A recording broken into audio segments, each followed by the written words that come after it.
बच्चों, जैसा कि हम लोगों का पता है कि बोर्ड्स के पेपर आने वाले हैं और बोर्ड्स के पेपर में ऐसा होता है कि आप लोगों को पता होना चाहिए कि कौन सा एरिया, कौन सी टॉपिक जो है उसे हम स्ट्रेस करें। और अगर स्ट्रेस की बात करते हैं तो पॉइंट ये है कि सारे के सारे टॉपिक आप लास्ट मोमेंट पे रिवाइज नहीं कर सकते हो। तो कौन से टॉपिक को रिवाइज करना है उस चीज को हम देखेंगे। और आज मैं क्लास 10th जो फिजिक्स है, रिफ्लेक्शन और रिफ्रैक्शन, उसके अंदर के इंपॉर्टेंट टॉपिक्स के बारे में आप लोगों को बताने वाला हूं।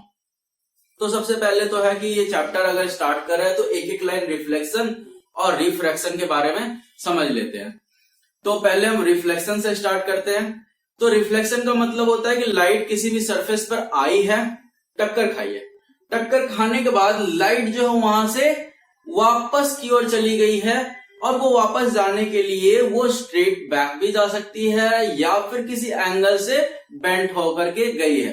तो सबसे पहले हम लोग इसी रिफ्लेक्शन की एंगल की सिचुएशन को समझते हैं और देखते हैं। सपोज कर लो बच्चों कि हमारे पास ये एक सरफेस है, हम इस सरफेस को सॉलिड सरफेस मानते हैं, ठीक है। और सरफेस कुछ भी हो सकता है, लिक्विड का भी हो सकता है बच्चों, लेकिन सॉलिड पर एक्सप्लेनेशन को ज्यादा इजियर होगा, अंडरस्टैंड करने ज्यादा आसान होगा। तो अगर कोई लाइट आती है इस सरफेस पे टक्कर खाती है तो बेटा जो भी लाइट आती है उसे इंसिडेंट रे बोलते हैं।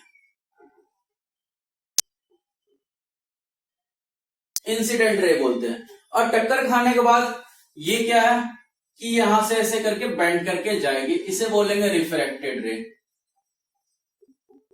Reflected ray. अब इंसिडेंट रे और रिफ्लेक्टेड रे के बीच में एक चीज आती है जो आती है कि बिल्कुल इस पॉइंट पर जहां पर ये इंसिडेंट और रिफ्लेक्टेड रे मीट कर रही है उस पॉइंट पर अगर हम परपेंडिकुलर ड्रॉ करते हैं तो इस परपेंडिकुलर को बोलते हैं नॉर्मल। इस परपेंडिकुलर के इस तरफ जो होता है वो होता है एंगल ऑफ इंसिडेंट, इसको आई से रिप्रेजेंट करते हैं। और इधर होता है एंगल ऑफ रिफ्लेक्शन,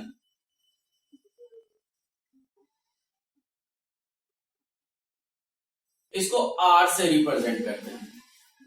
अब इन दोनों के बीच में क्या सिस्टम होता है बेटा कि जो हमारा एंगल ऑफ इंसिडेंट होता है is equal to angle of reflection होता है, ठीक है, पहली चीज। और दूसरा जो ये एंगल ऑफ इंसिडेंट है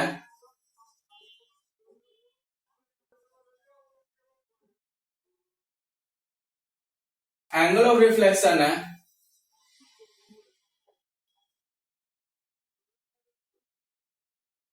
एंड जो हमारा नॉर्मल है all lie on a same plane, एक ही प्लेन होगा। मतलब कि अगर हम एक्स वाई कोऑर्डिनेट ले, वाई जेड ले, जेड एक्स ले, जो भी कोऑर्डिनेट ले वो कोऑर्डिनेट तीनों के लिए सेम ही कोऑर्डिनेट होंगे, ठीक है। और ये पॉइंट इक्वल है, मतलब कोऑर्डिनेट की जो पोजीशंस है वो भी सेम ही होगी, ठीक है बच्चों। अब उसके बाद फिर हमारा ये तो हो गया कि हमारा एकदम बिल्कुल प्लेन सरफेस के थ्रू रिफ्लेक्शन की बात हो रही है। अब हमारे पास सरफेस जो है वो स्फेरिकल भी हो सकते हैं, मतलब कर्व्ड सरफेस। तो कर्व्ड सरफेस पर किस तरह से रिफ्लेक्शन का वर्कआउट करेगा।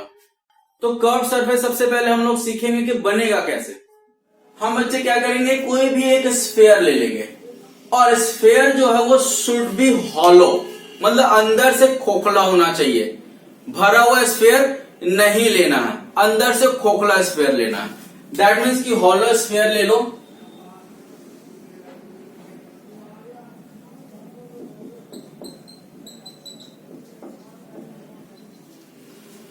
अब इस स्फेयर को कहीं से भी कट कर लो, एक पीस, एक आर्क, कहीं से भी कट कर सकते हैं, जहां से भी मन करे वहां से। सपोज करो हमने स्फेयर को यहां से पीस कट कर दिया, मतलब ये पॉइंट और ये पॉइंट कट करके बाहर पूरा निकाल दिया। तो हमारे पास जो पीस कट होकर के आया उसको हम दो तरह से रिप्रेजेंट करेंगे। हम बेटा पीस को ऐसे रिप्रेजेंट कर सकते हैं और उसी पीस को ऐसा उल्टा करके भी रख सकते हैं। अब ये दो तरह से क्यों रखा मैंने, कॉन्सेप्ट आ जाएगा कनकेव और कन्वेक्स वाला सिचुएशन के बेसिस पर। अब अगर पीस के हमने इधर पे निकलिंग कर दी, जिसको सिल्वर पेस्ट बोलते हैं, लगा दें, तो ये जो अंदर का पार्ट है स्फीयर का, ये मिरर बन जाएगा। और जब अंदर का पार्ट बनेगा मिरर, तो बच्चे जो भी सेंटर है यहां पर, उस सेंटर से बिल्कुल स्ट्रेट लाइन ड्रॉ कर लो, इसको बोलते हैं प्रिंसिपल एक्सिस।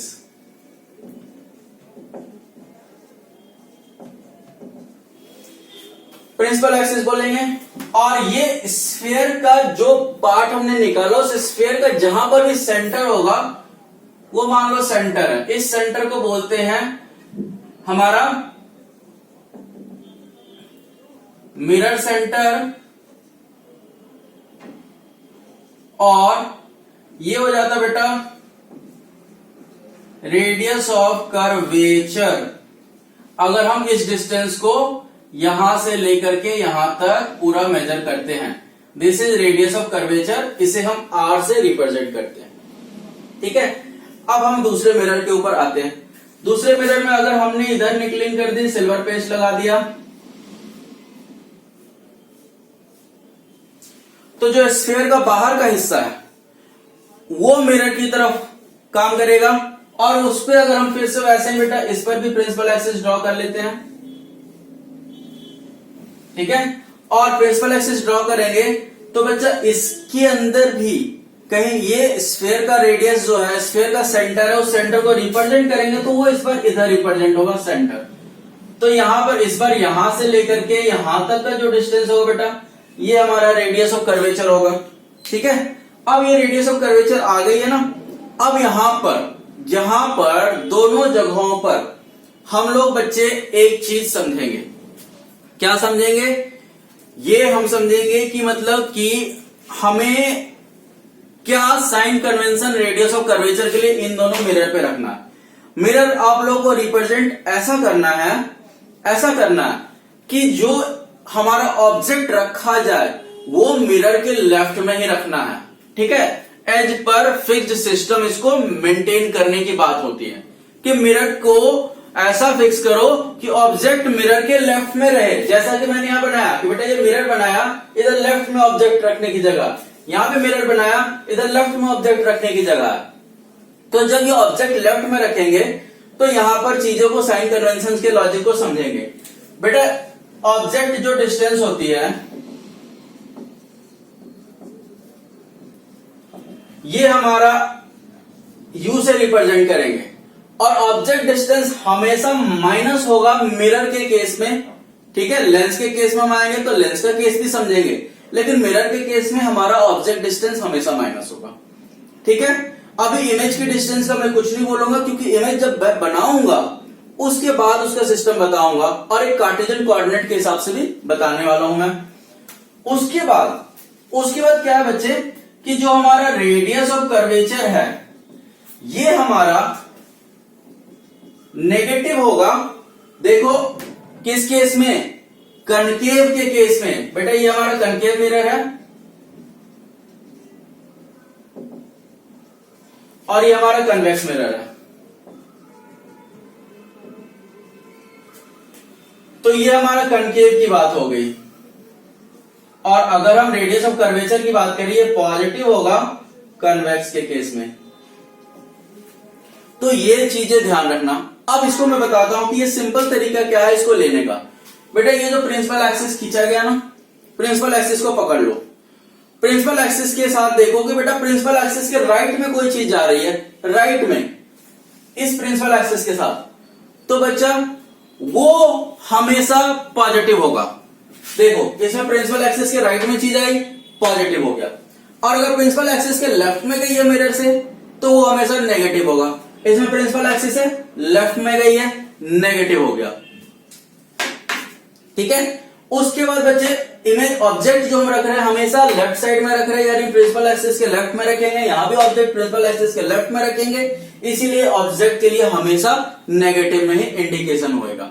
ठीक है, और अगर प्रिंसिपल एक्सिस के कोई चीज ऊपर की तरफ निकली है y एक्सिस को मान लो, ये कि प्रिंसिपल एक्सिस को x मान लेते हैं और y एक्सिस समझते हैं, उसको परपेंडिकुलर है, तो कोई भी चीज प्रिंसिपल एक्सिस के ऊपर की तरफ गई है तो बेटा उसको y एक्सिस में पॉजिटिव पार्ट बोलेंगे, यानी कि वो पॉजिटिव रिप्रेजेंट होगा। और कोई भी प्रिंसिपल एक्सिस से नीचे आई है, इसका मतलब y एक्सिस में उसको नेगेटिव बोलेंगे, तो उसको नेगेटिव में इंडिकेट करेंगे। तो ये कार्टेशियन कोऑर्डिनेट का सिस्टम है कि प्लस या माइनस किसके साथ लगेगा, मतलब कि u, v, f, r इन सब चीजों में प्लस या माइनस लगता है। अभी बेटा फोकस और फोकल लेंथ अभी हमने नहीं सीखा, क्योंकि अभी इसी मिरर के अंदर हम लोग वो चीज सीखने वाले, इसलिए मैंने अभी उसको मेंशन नहीं करा था कि फोकल कैसे पता लगाते हैं। फोकल के लिए बच्चों देखो क्या होता है कि सबसे पहले हम लोग दोनों तरह के मिरर को बना लेते हैं और फिर मिरर पर कुछ रेज बनाएंगे, यानी कोई लाइट होगा जो मिरर पे आके स्ट्राइक करेगा और स्ट्राइक करने के बाद रिफ्लेक्ट होगी। रिफ्लेक्ट होकर के वो जहां से भी प्रिंसिपल एक्सिस से क्रॉस करेगी वहां पर वो फोकस पॉइंट बनेगा, उसी को फोकल भी बोलते हैं। और एक बात बता दूं कि जितने भी रे आए किसी भी लाइन से पैरेलल टू प्रिंसिपल एक्सिस होगा वो हमारा फोकल से पास करेगा ही करेगा, पहली बात। और अगर कोई रे मान लो प्रिंसिपल एक्सिस के पैरेलल नहीं है तो भी फोकल से पास करेगा। ये बात को मैंने अलग अलग इसलिए बोला ताकि दिमाग के अंदर वो चीज सेट हो कि रे कहीं से भी इंसिडेंट हो रही है, फोकल से तो उसको जाना ही पड़ेगा, ठीक है। तो फिर से हम लोग बेटा मिरर बनाते हैं।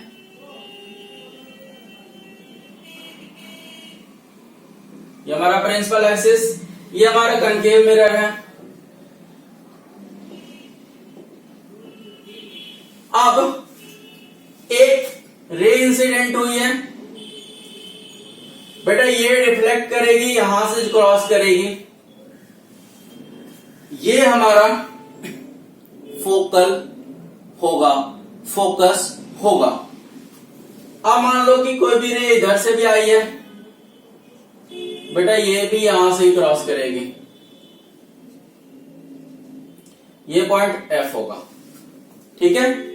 ऐसा नहीं है कि रे कहीं और से आएगी तो यहां से क्रॉस नहीं करेगा। अब एक चीज बता दो बेटा, जो हमारा यहां पर फोकल है और यहां पर सेंटर होगा, जो centre of curvature, centre of mirror भी बोलते थे, ठीक है। तो यहां क्या होता है कि अगर हम इंसिडेंट पॉइंट पर इससे लाइन ड्रॉ करें तो बच्चा ये नॉर्मल बनेगा, परपेंडिकुलर होएगा इस पॉइंट पर, यानी इस इंसिडेंट का भी नॉर्मल ये बनेगा। और अगर हम इसको यहां से इधर ड्रॉ करते हैं तो इसका भी नॉर्मल इसी पॉइंट पर से होकर आएगा, यानी कि ऑल नॉर्मल जितने भी रे है वो रिफ्लेक्ट करते हैं तो फोकस से पास करते हैं, लेकिन जितने भी नॉर्मल है वो सी से पास करेंगे, ठीक है। तो ये ऑब्जेक्टिव पॉइंट पर तुम लोग ध्यान रखोगे कि सी से पास करेगा, सारा नॉर्मल सी से पास करेगा ही करेगा, सेंटर ऑफ कर्वेचर से पास करेगा ही करेगा, ठीक है। अब यहां पर एक चीज बता दो बेटा, जो हमारा फोकल होता है वो रेडियस का हाफ होता है, क्योंकि ये डिस्टेंस और ये डिस्टेंस दोनों डिस्टेंस इक्वल रहेंगे। हम इसको मैथमेटिकल ज्योमेट्री से भी प्रूफ कर सकते हैं कि ये डिस्टेंस और ये डिस्टेंस इक्वल भी रहेगा, बट उस पर अभी हमें डिस्कस करने की जरूरत नहीं है। तुम लोग सिर्फ इस रिलेशन को ध्यान रखते हो तो रेडियस और फोकस के बीच में, फोकल लेंथ के बीच में क्या रिलेशन है ये मिल जाएगा, ठीक है। ये तो हो गया कनकेव की बात। अब हम लोग कन्वेक्स मिरर ले लेते हैं।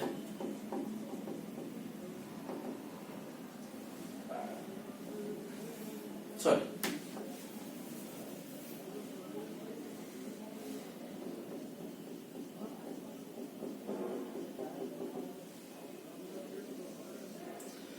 कन्वेक्स मिरर में देखो बच्चे, आई लाइट टक्कर खाई, टक्कर खाने के बाद ये लाइट भागेगी इस तरीके से, ये लाइट आई टक्कर खा गई, टक्कर खाने के बाद लाइट भागेगी इस तरीके से। तो बच्चे ये तो किसी प्रिंसिपल एक्सिस से क्रॉस ही नहीं कर रही है, तो होगा क्या, इमेजिनरी लाइन हम इधर इसको ड्रॉ करेंगे, इमेजिनरी लाइन हम इधर इसको ड्रॉ करेंगे तो बेटा एक पॉइंट मिल जाएगा जहां पर ये तुम्हारा करेगा इंटरसेक्ट। उसके बाद यहां पर इसका C होगा। अब यहां पर जो है देखो, यहां पर लाइट आई सारी एक जगह पर कॉन्सेंट्रेट कर रही है, यहां पर लाइट आई और एक जगह कॉन्सेंट्रेट नहीं कर रही, रिफ्लेक्ट हो रही, इमेजिनरी एक जगह पर कॉन्सेंट्रेट उसको करवा रहे हैं, ठीक है। तो क्या होगा, तो होता बेटा इसी वजह से इसको बोलते हैं कन्वर्जिंग मिरर और इसको बोलते हैं डाइवर्जिंग मिरर, ठीक है। अब क्या है कि अब इन दोनों में मैंने तुम लोगों को रेडियस के बारे में बताया था कि रेडियस इसका नेगेटिव होगा और इसका पॉजिटिव होगा, ये तो क्लियर था। अब फोकल लेंथ की बात सोचो बच्चे, इसमें फोकल लेंथ जो होगी वो नेगेटिव होगी और इसमें फोकल लेंथ जो होगी वो पॉजिटिव होगी। क्यों? क्योंकि देख लो left side and right side का कॉन्सेप्ट आ रहा है, ठीक है। अब हम लोग मिरर में जो है रे डायग्राम तो सीखेंगे ही कि रे डायग्राम इंपॉर्टेंट होता ही है, तो रे डायग्राम तो सीखेंगे दोनों मिरर के लिए कि ऑब्जेक्ट किस पोजीशन पर है तो इमेज किस पोजीशन पर बनेगी और वो इमेज और ऑब्जेक्ट के बीच में किस तरह का सिस्टम होगा, बड़ा होगा, छोटा होगा, वर्चुअल होगा या फिर जो है ना जो है रियल इमेज है, राइट। तो वहां पर जो हम आते हैं तो फिर जो है वो चीज रे डायग्राम से हो जाना। लेकिन उससे पहले मैं तुम लोगों को एक फॉर्मूला बता देना चाहता हूं कि फोकल लेंथ, इमेज डिस्टेंस और ऑब्जेक्ट डिस्टेंस का क्या रिलेशन है। तो बेटा मिरर के अंदर उसको बोलते हैं मिरर फॉर्मूला।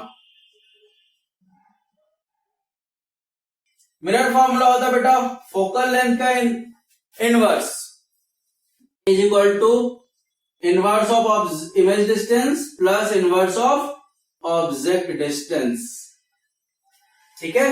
और यहां पर sign conventions as it is जैसा भी बोला जा रहा वैसा एप्लीकेबल होगा।